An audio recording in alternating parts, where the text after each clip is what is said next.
Alam ng Diyos, darating ang pagkakataon, hindi tayo mamumunga. There will be seasons in our life na hindi tayo magiging mabuting tao dahil sa maraming problema, dahil sa mga masasamang impluensya. Alam ng Diyos yun. Kaya hindi niya sinabing, pag hindi ka, isang beses kang hindi mamunga, wala ka na. Maghihintay siya. He will remain with us. He will remain in us. Kaya makababawi at makababawi tayo eh. Makababangon at makababangon tayo eh. Makababalik at makababalik tayo eh.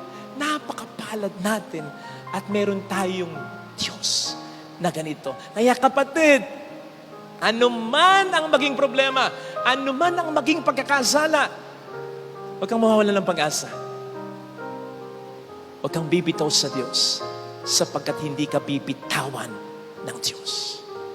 Alam po ninyo, sa palagay ko lang, ang isang kaparusahan ng mga taong nagpakamatay dahil sa matitinding problema ay yung kapag naharap sila sa Diyos at sasabihin ng Diyos sa kanila, anak, bakit mo ginawa yun? Hindi lang dahil kinuha mo yung buhay mo kung bakit tinatanong kita kasi hindi naman kita binitawan eh. Ang dami kong magagandang plano pa sa'yo na matutupad sana. Alam kong may problema ka, alam kong iniwan ka kahit hindi ko yun ginusto, ginawa sa'yo ng mga tao. Pero hindi ako ganun sa'yo. Marami ka pang magiging mabubuting kaibigan, marami ka pang mga magagandang naranasan, pero kinitil mo yung buhay mo.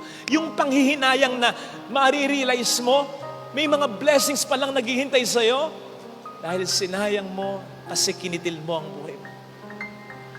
Ang mararanasan ng kaparusahan, kung meron mang mapupunta ng impyerno, ay yung kahit nasa impyerno na ang tao, mararamdaman pa rin niyang mahal siya ng Diyos.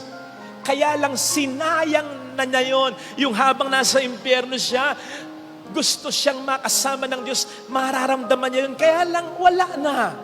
Tapos na yung mga tsansa.